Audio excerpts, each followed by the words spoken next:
আজ থেকে হাজারীবাগ ট্যানারিতে কাঁচা চামড়া প্রবেশের সরকারি নিষেধাজ্ঞা কার্যকর। ট্যানারি সাভারে স্থানান্তরে আরও সময় চান মালিকরা। দ্বিতীয় ধাপে ইউনিয়ন পরিষদ নির্বাচনের 615টির ফলাফলে বিপুল ব্যবধানে এগিয়ে আওয়ামী লীগ। 45টি ইউপির ভোট স্থগিত। দেশের 3 বিমানবন্দরের গ্রাউন্ড হ্যান্ডলিংয়ের কাজ যৌথভাবে পরিচালনা করবে বাংলাদেশ বিমান। স্বার্থ রক্ষা ছাড়া সিদ্ধান্ত মানবে না, হুঁশিয়ারি শ্রমিক নেতাদের। পদ্মা সেতু এলাকার ভিটেমাটি হারানো মানুষগুলোর ঠিকানা এখন পুনর্বাসন কেন্দ্র। পর্যাপ্ত সুযোগ সুবিধা থাকলেও জমির মালিকানা না পাওয়ায় অনিশ্চয়তা। এবং কলকাতায় নির্মাণাধীন ফ্লাইওভারের একাংশ ধসের ঘটনায় নিহতের সংখ্যা বেড়ে 25। নিখোঁজ স্বজনদের জন্য উৎকণ্ঠা, উদ্ধার কাজে সেনাবাহিনী।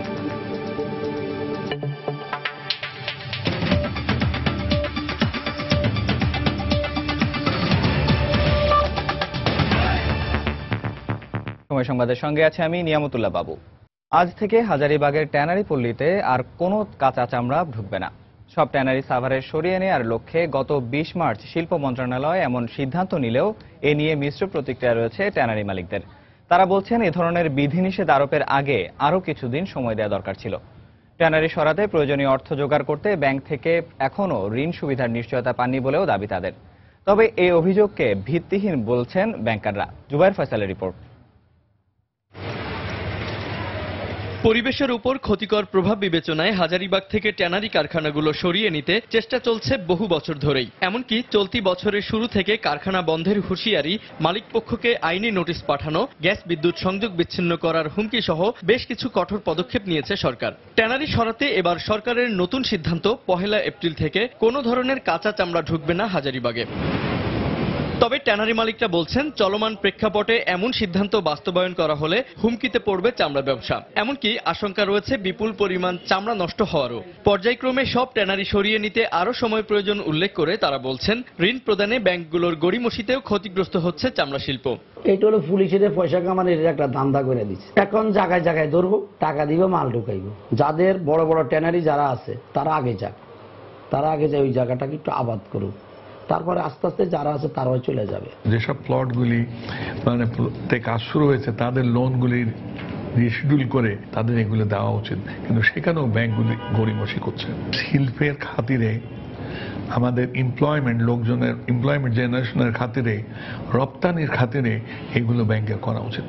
যদিও মালিকপক্ষের এমন অভিযোগকে ভিত্তিহীন বলছেন ব্যাংকাররা। এমনকি নির্ধারিত সময়ের পরে আবেদন করলেও কোনো ব্যবসায়ীকেই ঋণ না দিয়ে ফেরত দেওয়া হয়নি বলেও দাবি তাদের।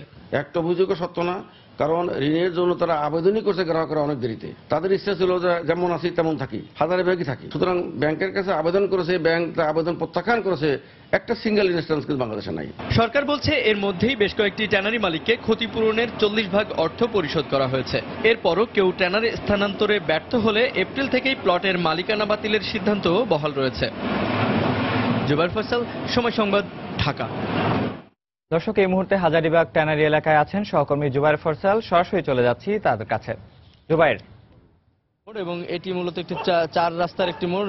একটি রাস্তা গিয়েছে মোহাম্মদপুর বেড়িবাঁধে, একটি জিগাতলার দিকে, একটি গেছে পুরান ঢাকার লালবাগের দিকে, এবং আরেকটি এখানকার অভ্যন্তরীণ যে কারখানাগুলো রয়েছে সেদিকে। এখন আপনি যদি একটি জিনিস খেয়াল করেন, হাজারীবাগে চামড়া ঢোকার কিন্তু 4টি পথ রয়েছে। তার একটি মোহাম্মদপুর বেড়িবাঁধ দিয়ে ঢুকতে পারে, আরেকটি হলো লালবাগের পোস্তা দিয়ে পুরান ঢাকা হয়ে ঢুকতে পারে, আরেকটি হলো জিগাতলা দিয়ে ঢুকতে পারে, এবং আরেকটি হলো মোহাম্মদপুরের যে ইন্টারনাল রাস্তাটি রয়েছে সেটি হলো যে জাপান গার্ডেন সিটির পাশ দিয়ে মোহাম্মদপুর বাস স্ট্যান্ড দিয়েও কিছু চামড়া এদিক দিয়ে ট্যানারি মোড় হয়ে ঢুকতে পারে। তো 4টি রাস্তায় আমরা সকাল থেকেই এখন পর্যন্ত সময় সংবাদের টিম নিয়ে আমরা 4টি রাস্তায় ঘুরে দেখেছি, এবং সেখানে আমরা পুলিশের কোনো নজরদারি বা বাড়তি কোনো তৎপরতা দেখিনি। স্বাভাবিকভাবে তাদের যে টহল টিম থাকে, রাস্তায় যে পেট্রোল টিম, বিভিন্ন যানবাহন তল্লাশি কিংবা মোটরসাইকেলের কাগজপত্র, গাড়ির কাগজপত্র দেখার জন্য যেসব টিমগুলো থাকে, মূলত তারাই কাজ করছেন। এবং এখন পর্যন্ত আমাদের কাছ থেকে আসলে ওইরকম কোনো নির্দেশনা বা ওরকম কোনো বাড়তি তৎপরতা, পুলিশ যে অভিযান চালাচ্ছে কিংবা কাউকে দেখছে বা জরিমানা করছে বা ধরছে, চামড়া ধরছে, এরকম কিছু দেখিনি। কিন্তু সকালবেলা যে একটি ঘটনার কথা আমরা আপনাকে আগেই জানিয়েছিলাম, আপনাদের মাধ্যমে দর্শকদেরকে, যে একটি ঠেলাগাড়ি চামড়া আটক করা হয়েছিল, এবং সেটি পরবর্তীতে পুলিশের মধ্যস্থতায় ছেড়েও দেওয়া হয়েছিল। এবং সেটি যিনি এটি ছেড়েছেন তিনি ছিলেন ওসি মনিরুজ্জামান, উনি ওসি অপারেশনস হাজারীবাগ থানার। তো আর একটি যে বিষয়টি আমি আপনাকে জানাতে চাচ্ছিলাম, যে হাজারীবাগে যে প্রবেশ পথগুলো রয়েছে, আসলে একটি একটি আইন বা একটি অধ্যাদেশ বা একটি সিদ্ধান্ত বাস্তবায়নের জন্য যে ধরনের প্রস্তুতি দরকার হয় কিংবা যে ধরনের কলাকৌশল দরকার হয় সরকারের পক্ষ থেকে কিন্তু সেটি ছিল না। এবং সরকারের নৌ পরিবহন মন্ত্রণালয় থেকে 20 তারিখে যখন ঘোষণা দেওয়া হয়েছিল তারপরে 11 দিন টাইম ছিল এবং 11 দিন সময়ের মধ্যে কিন্তু তারা সে ধরনের কোনো ব্যবস্থা নেয়নি। আমরা মন্ত্রণালয়ে খোঁজ খবর নিয়েছিলাম, তাদের কাছ থেকে সেরকম কোনো ভ্রাম্যমাণ আদালত বা ম্যাজিস্ট্রেসি সেরকম কোনো কিছু আমাদের চোখে পড়েনি। এবং পুলিশ আজকে যখন আমরা সকালে জিজ্ঞাসা করেছি যে আপনাদের কেন নির্দেশনা দেওয়া হয়েছে কিনা, তারা আমাদেরকে জানিয়েছিলেন, ওসি হাজারীবাগ তিনি আমাদেরকে জানিয়েছিলেন যে মৌখিকভাবে তারা শুনেছেন কিন্তু লিখিতভাবে কোনো আদেশ দেওয়া হয়নি, যেটি সরকারি সিদ্ধান্তের ক্ষেত্রে কিন্তু একটি সাংঘর্ষিক বিষয় বলে মনে হচ্ছে আমাদের কাছে। এবং আরেকটি বিষয় যেটি যে হাজারীবাগে আমরা ব্যবসায়ীদের সঙ্গে কথা বলেছি এবং কালকে গত যে রাতটি গেছে এই রাতেই কিন্তু তারা প্রচুর পরিমাণ চামড়া তাদের ট্যানারিগুলোতে এনেছেন। তারা বলতে চাচ্ছেন যে যেহেতু বন্ধ করে দেবে সরকার, এই কদিন আমাদের যে ট্যানারি কারখানাগুলো চালাতে হবে সেই জন্য প্রয়োজনীয় কাঁচামাল সংগ্রহের জন্য কিন্তু তারা অতিরিক্ত চামড়া যতটুকু পারা যায় চট্টগ্রাম বিভিন্ন দেশের বিভিন্ন জেলা থেকে তারা কিন্তু চামড়াগুলো এনেছেন এবং কারখানাগুলো চলছেন। এইখানে আমরা একটি বিষয় খেয়াল করেছি যে সাভারের চামড়া শিল্পনগরী যেহেতু এখনো পর্যন্ত পুরোপুরি তৈরি বা প্রস্তুত হয়নি, চামড়া প্রস্তুত কিংবা ওয়েট ব্লু সেকশন বা ড্রামগুলো সেখানে বসেনি বা সেখানে বিদ্যুৎ গ্যাসের সংযোগও এখনো অনেকেই পাননি, প্লটগুলোও রেডি হয়নি, কারখানাও সেরকম নির্মাণ হয়নি। সেক্ষেত্রে যে বিষয়গুলো সীমাবদ্ধতা রয়েছে, এখানে যে কর্মচারীরা আছেন বিভিন্ন ট্যানারি কর্মচারীরা যারা ট্যানারিতে কাজ করেন তারা যেটি জানতে চাচ্ছেন যে এখানে এই যে চামড়াগুলো না আসলে তাদের যে কর্মসংস্থান সেটি বন্ধ হওয়ার একটি সম্ভাবনা। তো আমরা সাভারে আমাদের সহকর্মী রয়েছেন কামরুল হাসান সবুজ, তো সেখানে আমরা তার কাছে চলে যাচ্ছি যে সাভারে শিল্পনগরীতে আসলে যে কি অবস্থা এবং সেখানে যে কারখানা নির্মাণ বা প্লটের অগ্রগতি সম্পর্কে আমরা খোঁজ খবর জানবো। তো এখন আমরা ফিরে কামরুলের কাছে যাচ্ছি। কামরুল, আপনারা হাজারীবাগ থেকে আমাদের সহকর্মী জুবাইর ফয়সালের কাছে শুনছিলেন যে সেখানে কাঁচা চামড়া প্রবেশের খবরাখবর। তো আমি এখন দাঁড়িয়ে আছি যে সাভারের হেমায়েতপুরে পরিকল্পিত যে চামড়া শিল্পনগরী গড়ে তোলা হচ্ছে সেখানে। তো এখানে আমরা সকাল থেকে দেখেছি যে এখানে যে শিল্প কলকারখানাগুলো যে স্থাপন করার বিষয় অর্থাৎ নির্মাণ অবকাঠামো নির্মাণের সেই কাজগুলো কিন্তু বেশ দ্রুত গতিতেই এগোচ্ছে এবং এই বছরের শুরু থেকে কিন্তু বেশ ভালো মতো এগোচ্ছে। কিন্তু যে চামড়া প্রক্রিয়াজাত করার জন্য যে বিষয়গুলো দরকার অর্থাৎ ড্রাম স্থাপন করা, সেই স্থাপনা কিন্তু ড্রাম স্থাপন হয়েছে 8 থেকে 10টি ট্যানারিতে এবং এগুলোর মধ্যে আমরা একটি দেখেছি যারা পরীক্ষামূলকভাবে সেই ড্রামগুলো কিন্তু পানি দিয়ে চালু করেছে, এখনো চালু করেছে, অর্থাৎ উৎপাদনে যাওয়ার আগে অর্থাৎ প্রক্রিয়া করার আগে কিন্তু তাদেরকে একটু পানি দিয়ে একটু ড্রামগুলো টেস্ট করে নিতে হয়। সেটা কিন্তু একটি কারখানায় আমরা দেখেছি।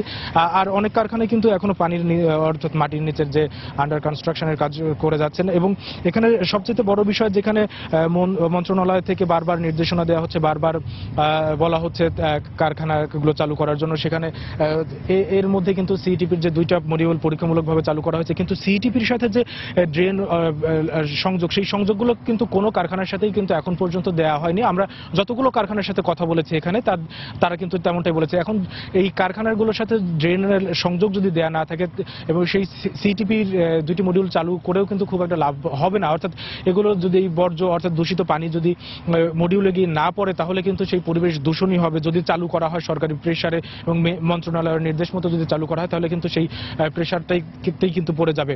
তো সেই জায়গা থেকে কিন্তু এখন পর্যন্ত আমরা ঘুরে দেখেছি যে কোনো কারখানার সাথে সিটিপির মডিউলের যে ড্রেন সংযোগ সেই সংযোগটা নেই। এর সাথে কিন্তু যে গ্যাস লাইন এখন পর্যন্ত আসেনি, পানির সরবরাহটা কিন্তু এখন পর্যন্ত হয়নি। এর মধ্যে কিন্তু শুধুমাত্র 2-1টি কারখানার সাথে যে বিদ্যুতের সংযোগ পেয়েছে এবং আর তেমন কিন্তু বিদ্যুতের সংযোগও নাই। তো এই অবস্থায় কিন্তু এরা এখানের যে শিল্পনগরীর যে অবকাঠামো নির্মাণ এবং যে চামড়া প্রক্রিয়াকরণ কাজের কিন্তু অগ্রগতির দিকে এগিয়ে যাচ্ছে। এবং আজকে আমরা একটি কারখানার সাথে কথা বলেছি, তারা দুপুরের পরে কাঁচা চামড়া নিয়ে আসবে এবং সেগুলো এখানে লবণজাত করে রাখবে এবং লবণজাত করে রাখার পরে কিন্তু তারা যে অন্তত 15 দিনের মতো রাখতে পারবেন। এরপরে কিন্তু তাদেরকে ওয়েট ব্লু অর্থাৎ যে সবচাইতে চামড়া শিল্পের যে সবচাইতে দূষিত যে কাজ পানি দূষণ সর্বোচ্চ হয় সেই কাজটা কিন্তু এখানে তারা 15 দিনের মধ্যে কিন্তু শুরু করতে হবে, না হলে কিন্তু তাদের চামড়াগুলো নষ্ট হয়ে যাওয়ার আবার আশঙ্কা তৈরি হবে।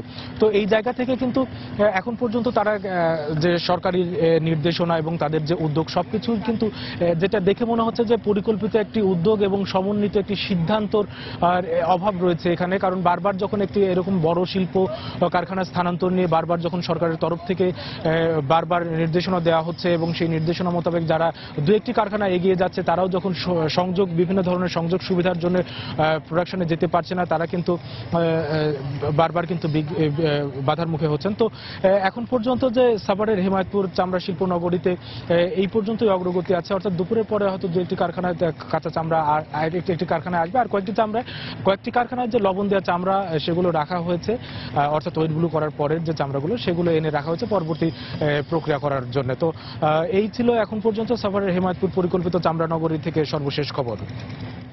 দর্শক, হাজারীবাগ ট্যানারি এলাকা থেকে সহকর্মী জুবায়ের ফয়সাল ও সাভারের হিমায়তপুর থেকে সহকর্মী কামরুল হাসান সবুজ জানাচ্ছিলেন সেখানকার সবশেষ খবর। দেখছেন সময় সংবাদ। শান্তি আনতে লাইফটাই কিনলাম নতুন সিমটা, কিন্তু সকালে এক করলে সন্ধ্যায় আরেকটা, মেয়াদের চাপ চরম, ফাঁদে ফেলে বোনাসটা। অল্প অল্প ভলিউমে শর্তের কুবলেট, ব্রাউজিং থমকে যায়, ফুরায় খাতার ইন্টারনেট।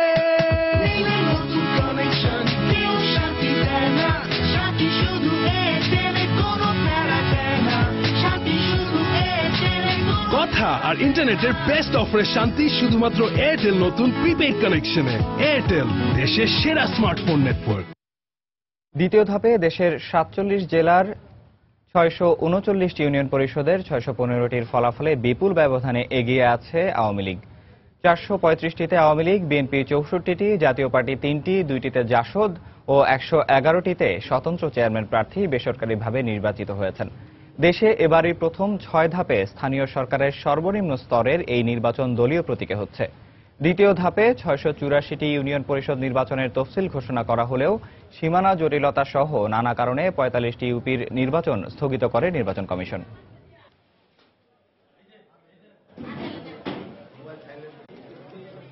বাংলাদেশের ইউনিয়ন পরিষদ নির্বাচনের সহিংসতার ঘটনায় উদ্বেগ জানিয়েছেন মার্কিন রাষ্ট্রদূত মার্শা বার্নিকাট। সকালে সাভারে বিচারিক কাজের যথাযথ মূল্যায়ন এবং সাফল্য নির্ধারণ ও নিরূপণ শীর্ষক কর্মশালা অনুষ্ঠানে একথা বলেন তিনি। এ সময় মার্কিন রাষ্ট্রদূত আরও বলেন, শান্তিপূর্ণ ও নিরাপদ পরিবেশে গণতন্ত্রের চর্চা হওয়া প্রয়োজন। নির্বাচনের সহিংসতায় যে ও যারা মারা গেছেন তাদের পরিবারের প্রতি সহমর্মিতা জানাচ্ছি আমরা। গণতন্ত্রের সঠিক চর্চা করার জন্য মানুষের ভোটাধিকার প্রয়োগ ও সহিংসতা বন্ধ করতে সরকার, আইন প্রয়োগকারী সংস্থা সহ সাধারণ মানুষকে একসাথে কাজ করতে হবে। পাহাড় থেকে শুরু করে প্যারাবন, ঝাউবনে ছেয়ে থাকা সৈকত, কি নেই অপার সৌন্দর্যের লীলাভূমি চট্টগ্রামের বাঁশখালীর বাহারছড়ায়।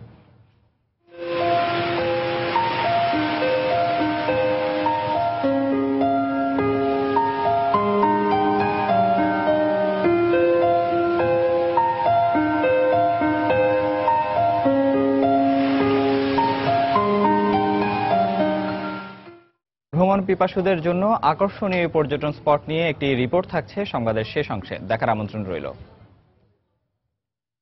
অবশেষে শাহজালাল আন্তর্জাতিক বিমানবন্দর সহ দেশের 3 আন্তর্জাতিক বিমানবন্দরের গ্রাউন্ড হ্যান্ডলিং এর কাজ অংশীদারিত্বের ভিত্তিতে যৌথভাবে পরিচালনার সিদ্ধান্ত নিয়েছে বাংলাদেশ বিমান। এজন্য যোগ্য প্রতিষ্ঠান নিয়োগে ইতোমধ্যে আন্তর্জাতিক দরপত্র আহ্বান করেছে সংস্থাটি। বেসামরিক বিমান পরিবহন ও পর্যটন মন্ত্রী জানিয়েছেন, গ্রাউন্ড হ্যান্ডলিং এর জন্য নির্বাচিত প্রতিষ্ঠানের সাথে চুক্তির মাধ্যমে আলাদা প্রতিষ্ঠান গঠন করা হবে। তবে বিমানের সিবিএ নেতারা জানান, শ্রমিকদের স্বার্থ রক্ষা না হলে তারা এই সিদ্ধান্ত মানবেন না। বিস্তারিত হাজেলা শিউরির রিপোর্টে। শাহজালাল আন্তর্জাতিক বিমানবন্দরে যাত্রীদের লাগেজ বিমানে ওঠানো, নামানো, boarding pass issue, cargo handling সহ পুরো গ্রাউন্ড হ্যান্ডলিং এর কাজ 45 বছর ধরে এককভাবে করছে রাষ্ট্রীয় সংস্থা বাংলাদেশ বিমান।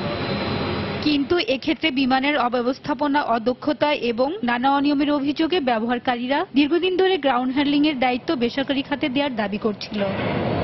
সম্প্রতি শাহজালালের নিরাপত্তা নিয়ে পশ্চিমা দেশগুলো প্রশ্ন তোলা এবং নিরাপত্তা ঘাটতি দেখিয়ে যুক্তরাজ্য বাংলাদেশ থেকে সরাসরি কার্গো বিমান চলাচলে নিষেধাজ্ঞা আরোপ করে। এসব প্রেক্ষাপটে এবার গ্রাউন্ড হ্যান্ডলিং যৌথভাবে পরিচালনার এই সিদ্ধান্ত। 45 বছর ধরে বিমান এটা পরিচালনা করছিল, এখন আমরা মনে করছি যে টাইম যে এটাকে হয়ে দেওয়া। বিমান থেকে আরপি ফ্লোট করা হয়েছে, আগামী 18 এপ্রিল এটা সাবমিশন ডেট। এরপরে গিয়ে ক্যাবিনেট মিটিং হবে, তারপরে বিষয়গুলো নিয়ে আলোচনা শুরু হবে। জয়েন্ট ভেঞ্চার হলে তো একটা কোম্পানি হিসেবেই গঠন করতে হবে। কোম্পানিগুলো এই ব্যাপারে অভিজ্ঞ, তাদেরকে দেওয়া হবে। তবে বিমানের সিবিএ নেতাদের দাবি, অপ্রতুল জনবল ও দীর্ঘদিন প্রয়োজনীয় যন্ত্রপাতি না কেনায় গ্রাউন্ড হ্যান্ডলিং এর সেবার মান কমেছে। এক্ষেত্রে যৌথ পরিচালনায় শ্রমিকদের স্বার্থ রক্ষা না হলে তারা সেটি মানবেন না। আমার ইকুইপমেন্ট নাই, জনবল নাই, কোনো কিছুই নাই। আপনি আমার ম্যান পাওয়ার দেন, আমার ইকুইপমেন্ট নেন, তারপরে আপনি আমাদের সাথে কথা বলেন, অন টেস্ট করেন, যে 6 মাস করেন, 7 মাস করেন বা 1 বছর দেখেন আমাদের সাথে। আমরা যদি মনে করি যে বিমান এটা লাভজনক হবে, তাহলে অবশ্যই আমরা জয়েন্ট ভেঞ্চার হোক, এটা আমরাও চাই, এবং আমার শ্রমিকের স্বার্থ যদি রক্ষা হয়। এর আগে 2013 সালে বিমানের তৎকালীন এমডি গ্রাউন্ড হ্যান্ডলিং যৌথভাবে পরিচালনার জন্য দরপত্র আহ্বান করলেও সিবিএর আন্দোলনে তা ভেস্তে যায়। তবে এবার সিদ্ধান্ত বাস্তবায়ন হবে জানিয়ে বেসামরিক বিমান পরিবহন ও পর্যটন মন্ত্রী বলছেন, এতে সবাই লাভবান হবে। সিবিএদের পূর্ণ স্বার্থকে সংরক্ষিত হবে, তাদের কারো কোনো কর্মচ্যুতি ঘটবে না, অথবা তারা তাদের আয় থেকে কোনো বঞ্চিত হবেন না, বরঞ্চ সিবিএ এর দ্বারা লাভবান হবে। গ্রাউন্ড হ্যান্ডলিং থেকে বছরে প্রায় 500 কোটি টাকা আয় করে বাংলাদেশ বিমান। হাজিরা শিউলি, সময় সংবাদ, ঢাকা। বাংলাদেশ ব্যাংক রিজার্ভের অর্থ শ্রীলঙ্কায় পাচারের ঘটনায় সে দেশের হ্যাগোদা গোমেজ শালিকা পেরেরা নামের এক ব্যবসায়ীর জড়িত থাকার অভিযোগ পাওয়া গেছে। গেল মাসে তার 2টি অ্যাকাউন্টে দেশের বাইরে থেকে $2 কোটি আসে বলেও স্বীকার করেছেন তিনি। তবে শ্রীলঙ্কার বাইরে থেকে অ্যাকাউন্টে অর্থ আসবে তা আগে থেকে জানা থাকলেও এই অর্থ বাংলাদেশের রিজার্ভের কিনা সেটি তার জানা ছিল না বলে জানিয়েছেন শালিকা পেরেরা। কলম্বোতে বার্তা সংস্থা রয়টার্সকে দেয়া এক সাক্ষাৎকারে এসব কথা জানিয়েছেন তিনি। তবে শ্রীলঙ্কায় একটি বিদ্যুৎ কেন্দ্র নির্মাণ ও আরও একটি প্রকল্পে আর্থিক অনুদান হিসেবে জাপান ইন্টারন্যাশনাল কোঅপারেশন এজেন্সি জাইকার কাছ থেকে আর্থিক অনুদান পাওয়ার কথা ছিল বলেও জানান তিনি। কিন্তু এই বিষয়ে সরাসরি জাইকার সাথে পেরেরার কোনো যোগাযোগ ছিল না। জাইকার সাথে চুক্তির বিষয়ে অন্য এক ব্যক্তি তাকে সহায়তা করেছেন বলে দাবি করেছেন পেরেরা। এদিকে শালিকা ফাউন্ডেশনের সাথে কোনো ধরনের চুক্তি বা অনুদান দেওয়ার কথা অস্বীকার করেছে জাইকা। গেল 4 ফেব্রুয়ারি নিউ ইয়র্ক রিজার্ভ ব্যাংক থেকে বাংলাদেশের রিজার্ভের $2 কোটি প্যান এশিয়ার ব্যাংকের মাধ্যমে পেরেরার অ্যাকাউন্টে পাচার হয়। এরপর বাংলাদেশ ব্যাংকের অনুরোধে এই অর্থ বাংলাদেশকে ফেরত দেয় শ্রীলঙ্কার কেন্দ্রীয় ব্যাংক। এই ঘটনায় শালিকা ফাউন্ডেশনের 6 জনের ওপর দেশ ত্যাগের নিষেধাজ্ঞা আরোপ করে দেশটির আদালত। সময় সংবাদ আরও থাকছে। এক যুগেও জেএমবি সদস্যদের বিচার না হওয়ায় ক্ষুব্ধ রাজশাহীর বাগমারায় নির্যাতনের শিকার অনেকে, ভয়ভীতি দেখিয়ে মামলা তুলে নিতে হুমকি দেওয়ার অভিযোগ। এবং মাদারীপুরে খালা ও ভাগ্নি গণধর্ষণ মামলার 4 মাস পেরিয়ে গেলেও ধরাছোঁয়ার বাইরে মূল অভিযুক্তরা, আসামিদের হুমকিতে বাড়ি ছাড়া পরিবার।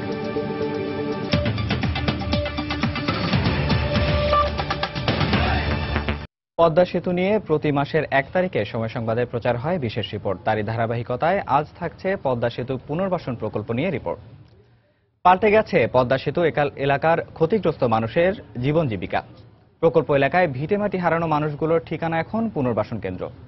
প্রকল্প সংশ্লিষ্টরা বলছেন, সরকারের পক্ষ থেকে সব ধরনের সহযোগিতা করা হচ্ছে তাদের। তবে পর্যাপ্ত সুযোগ সুবিধা পেলেও নিরাপত্তাহীনতা এবং দীর্ঘমেয়াদে জমির মালিকানা নিয়ে অনিশ্চয়তা রয়েছে তাদের মধ্যে।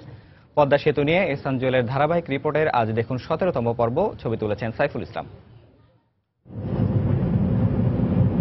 পদ্মার মাওয়া ঘাটের পাশেই কুমারভোগ পুনর্বাসন কেন্দ্র। যতটা ভেতরে প্রবেশ করা যায় চোখে পড়ে নতুন এক পরিকল্পিত আবাসিক এলাকা। এই মানুষগুলোর কারো ভিটে জমি কিংবা ফসলি জমি গিয়েছে পদ্মা সেতু প্রকল্পে। পরিবর্তে তাদের পছন্দ মতো পুনর্বাসন কেন্দ্রে মিলেছে প্লট এবং নগদ অর্থ। সে টাকায় তাদের কেউ কেউ টিনের ঘর তুলেছেন, কেউ কেউ বানিয়েছেন বহুতল ভবন। সরকারি উদ্যোগে গড়ে তোলা হয়েছে মসজিদ, প্রাথমিক বিদ্যালয়, দেয়া হয়েছে পানি বিদ্যুতের সংযোগও।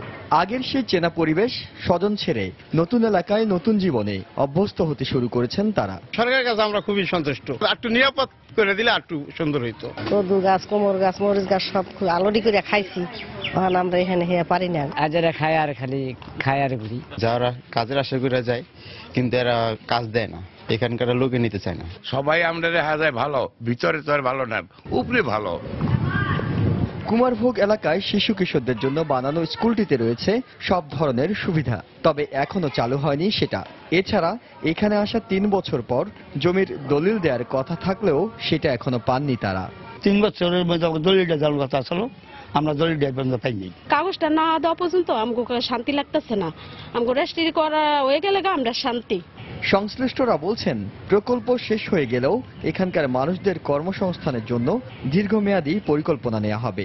আমরা কিন্তু ওদেরকে যতদিন প্রজেক্ট আছে ইভেন্ট প্রজেক্টের পরেও আমরা পুনর্বাসন কাজ চালিয়ে যাব, তাদের লাইভলিহুড যেন ইমপ্রুভ হয়, তারা মানুষ যেন গরিব না হয়ে যায়, তাদেরকে আমরা ট্রেনিং দিব, তাদেরকে দরকার আমরা লোন দিব। আমাদের কাজ ইভেন্ট ব্রিজ শেষ হওয়ার পরে চলবে। পুরো পদ্মা সেতু প্রকল্পে এরকম 60টি কেন্দ্রে 2635টি পরিবারকে পুনর্বাসন করার কথা থাকলেও এখন পর্যন্ত করা হয়েছে 1600 পরিবারকে। ক্ষতিপূরণ বাবদ বাজেট ধরা হয়েছে প্রায় 250 কোটি টাকা। পদ্মা সেতুর ভবিষ্যৎ চিন্তা করে নিজেদের জমি ভিটে ত্যাগ করে মানুষগুলো চান তাদের নিজেদের ভবিষ্যৎ যাতে অনিশ্চয়তা না পড়ে। সরকার একটু আর্থিক সুবিধা আর নিরাপত্তার আশ্বাস পেলে তাদের চোখে মুখে হতাশার জায়গায় হয়তো ফুটে উঠবে স্বস্তি। ইহসান জুয়েল, সময় সংবাদ, কুমারভোগ পুনর্বাসন কেন্দ্র, মুন্সিগঞ্জ। এক যুগ পার হলেও জামায়াতুল মুজাহিদিন বাংলাদেশ জেএমবির সদস্যদের সবার বিচার না হওয়ায় রাজশাহীর বাগমারায় নির্যাতনের শিকার অনেকে ক্ষোভ প্রকাশ করেছেন। আর জামিনে এলাকায় থাকা জেএমবি সদস্যরা ভয়ভীতি দেখিয়ে মামলা তুলে নিতে হুমকি দিচ্ছে এমন অভিযোগও করেছেন কেউ কেউ।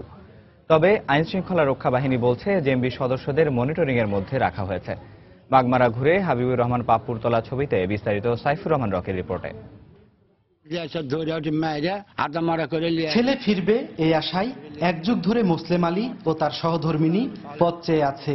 2004 সালে জেএমবি সদস্যরা রাজশাহীর বাগমারা বাড়ি থেকে শহীদুলকে মারধর করে তুলে নিয়ে যান। আমি বহুত খুঁজেছি, বহুত ধরেছি, কারো কোনো কথা মানিনি, কোনো থানা কোনো আমি মানিনি, খেলে গেছি যাই বাবা আমার তাহলে অবস্থা এরকম মেলা চেষ্টা করছি, কোনো মতেই পাইনি।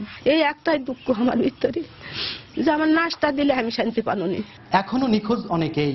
সর্বহারা দমনের নামে বহু নিরীহ মানুষকে প্রকাশ্যে রাজশাহীর বাগমারা, নওগাঁর রানীনগর, আত্রাই ও নলডাঙ্গায় জবাই করে নির্মমভাবে হত্যা করে বাংলা ভাইয়ের সহযোগীরা এক কালো অধ্যায়ের সূচনা করেছিল। পট পরিবর্তন হলে 2007 সালে জেএমবির শীর্ষ নেতাদের অনেকের ফাঁসি ও যাবজ্জীবন কারাদণ্ড হয়। আর জামিনে থাকা অনেকেই এলাকায় সংগঠিত হয়ে বাদীকে ভয়ভীতি দেখিয়ে যাচ্ছে। এই মানুষগুলো এখনো দেখে যেতে চান দোষীদের বিচার। খুব কষ্টে থাকি সব সময়, প্রতিদিনই ওষুধ গ্রহণ করা লাগে, কাজ কাম তো মাঠের কিছু করতে পারি না।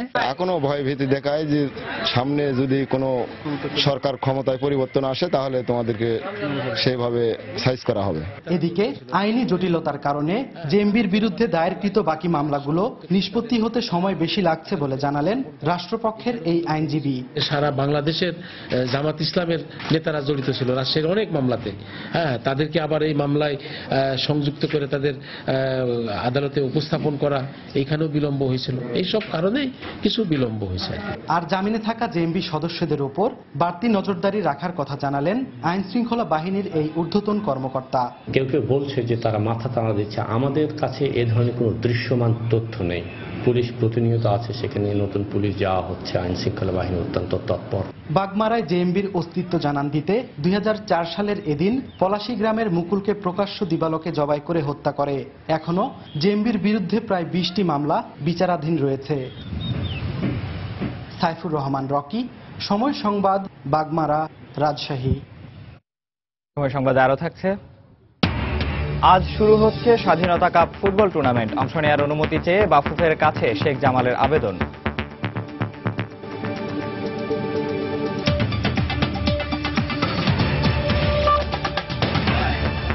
আরএফএল ওয়াটার পাম্প, পানি দেবে টেনশন নয়। মাদারীপুরের কালকিনিতে খালা ও তার ভাগ্নি 5ম শ্রেণীর ছাত্রীকে গণধর্ষণের মামলার 4 মাস পেরিয়ে গেলেও ধরাছোঁয়ার বাইরে মূল অভিযুক্তরা।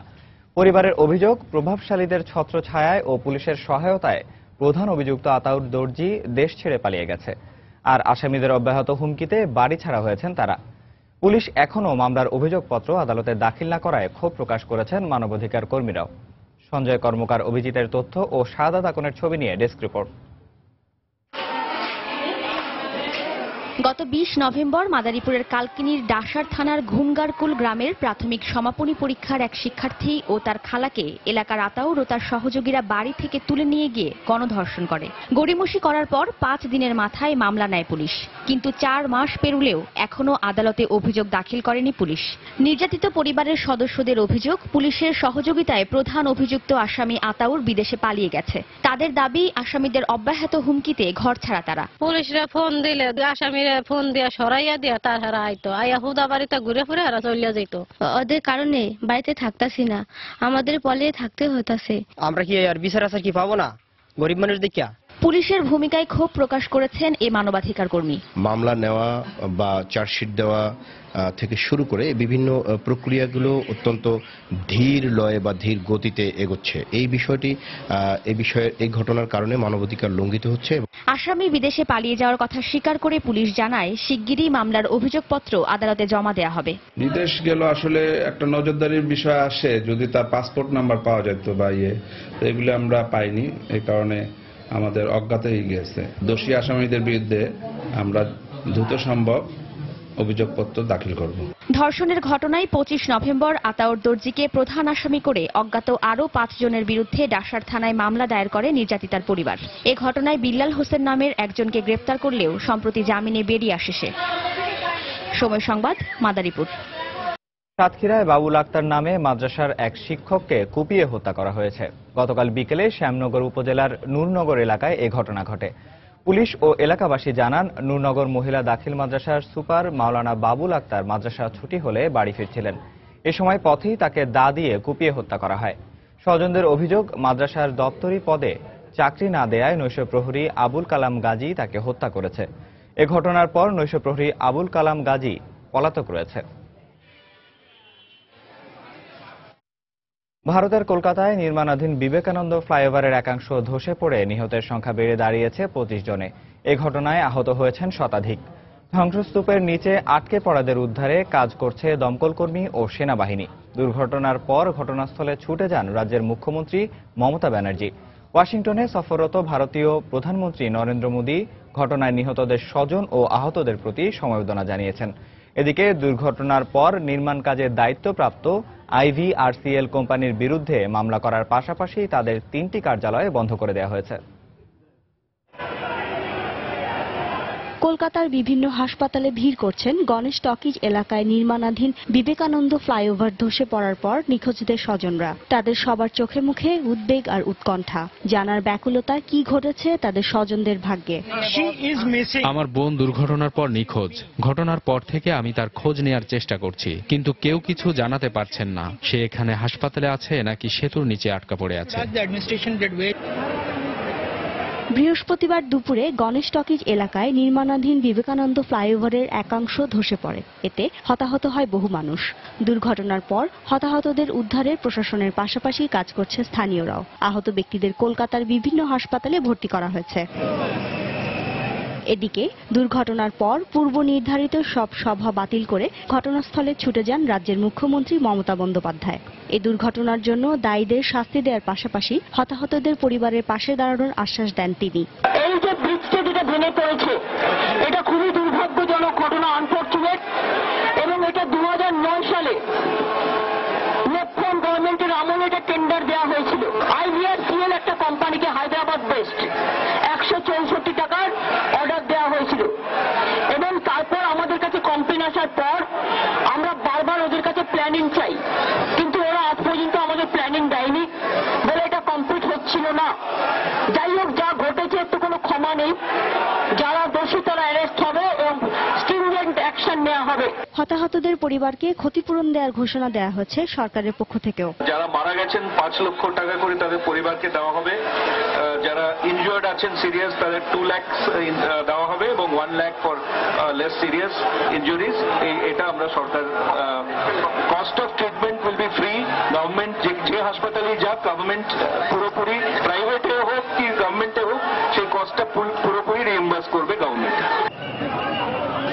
এরই এরই মধ্যে উড়াল সেতুর নির্মাণ কাজের দায়িত্বে থাকা হায়দ্রাবাদের নির্মাণ সংস্থা IVRCL এর গাফিলতির জন্য এই দুর্ঘটনা ঘটেছে বলে অভিযোগ ওঠায় নির্মাণ সংস্থার বিরুদ্ধে পদক্ষেপ নেওয়ার কথা জানিয়েছে পুলিশ। সম্বন্ধে আমরা একটা কেস করেছি, সকালে 12:30টার সময় এটা হয়েছে কেসটা। আমরা ওদের 3টা অফিস, যেটা প্রাইভেট কোম্পানি কন্ট্রাক্টর হিসাবে কাজ করছিল, 3টা অফিস ওদের সিল করা হয়েছে। ওদের যে রেসপন্সিবল অফিসার আছে ওদের বিরুদ্ধে আমরা লিগালি খুব স্ট্রং স্টেপ নিচ্ছি। তবে সব অভিযোগ অস্বীকার করে দুর্ঘটনার তদন্তে প্রশাসনকে পূর্ণ সহযোগিতা করার কথা জানিয়েছে IVRCL কর্তৃপক্ষ। এদিকে যুক্তরাষ্ট্র সফরে থাকা ভারতের প্রধানমন্ত্রী নরেন্দ্র মোদী এক টুইটার বার্তায় এই ঘটনার শোক প্রকাশ করে হতাহতদের পরিবারের সদস্যদের প্রতি সমবেদনা জানিয়েছেন। শিরিন আক্তার, সময় সংবাদ। দেশের ফুটবলের খবর। আজ থেকে শুরু হচ্ছে এই মৌসুমের স্বাধীনতা কাপ। তেমন আটঘাট প্রস্তুতি না হলেও মাঠে নামার প্রহর গুনছে দেশের ক্লাবগুলো। নানা বিতর্কের মাঝেই দেশি বিদেশি ফুটবলারদের নিয়ে ঘর গুছিয়েছে তারা। স্বাধীনতা কাপকে প্রিমিয়ার লিগের প্রস্তুতির উপযুক্ত মঞ্চ হিসেবে দেখছেন ক্লাব কর্তারা। তবে স্বাধীনতা কাপে অংশগ্রহণ অনুষ্ঠিত হলেও মৌসুমের প্রথম টুর্নামেন্টে অংশ নেওয়ার অনুমতি চেয়ে গতকাল বাফুফের কাছে আবেদন জানিয়েছে শেখ জামাল ধানমন্ডি ক্লাবও। আলোচনা আর শঙ্কার মধ্য দিয়েই অবশেষে মাঠে গড়ানোর সময় এলো মৌসুমের প্রথম ফুটবল কার্যক্রম স্বাধীনতা কাপের। নানা টানাপোড়েনে দল গোছানো আর প্রস্তুতি ঠিক মনের মতো না হলেও মাঠে নামার অপেক্ষায় ক্লাবগুলো। শেষ মুহূর্তে বাফুফে টার্ফে গা গরমে নেমেছিল দেশের অন্যতম প্রসিদ্ধ ক্লাব মোহামেডান। 95% নতুন ছেলেপুলে আমার কাছে। খেলার পরে আমি বুঝতে পারবো তাদের কি ধরনের দক্ষতা।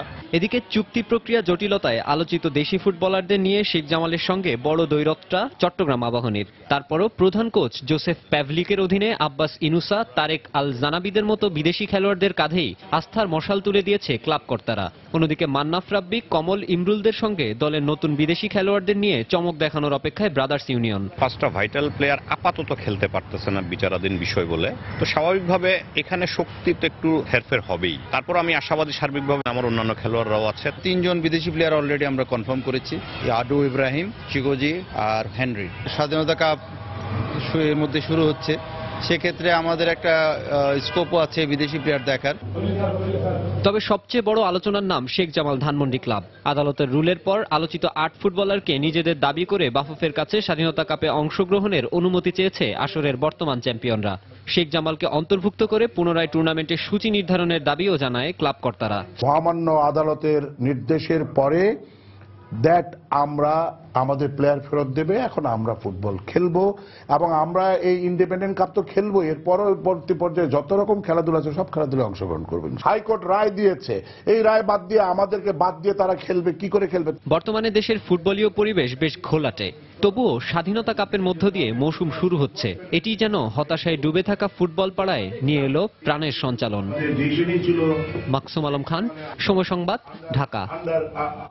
এবার চট্টগ্রামের বাঁশখালীর বাহারছড়া পর্যটন কেন্দ্র নিয়ে একটি রিপোর্ট। দেশের অন্যতম সম্ভাবনাময় একটি পর্যটন অঞ্চল চট্টগ্রামের বাঁশখালী, যার উত্তরে শঙ্খ নদী, দক্ষিণে পেকুয়া এবং পশ্চিম সীমান্ত বঙ্গোপসাগর সীমারেখায় অবস্থিত। পাহাড় থেকে শুরু করে প্যারাবন ও ঝাউবনে ছেয়ে থাকা সমুদ্র 392 কিলোমিটারের এই অঞ্চলে কি নেই। নীরবে নিভৃতে প্রকৃতির অপার সৌন্দর্যের স্বাদ নিতে অনেক ভ্রমণ পিপাসু ছুটে আসেন বাহারছড়ার সমুদ্র সৈকতে, যা কিনা পর্যটন স্পট হিসেবে গড়ে তুলতে প্রয়োজন সরকারি পৃষ্ঠপোষকতা।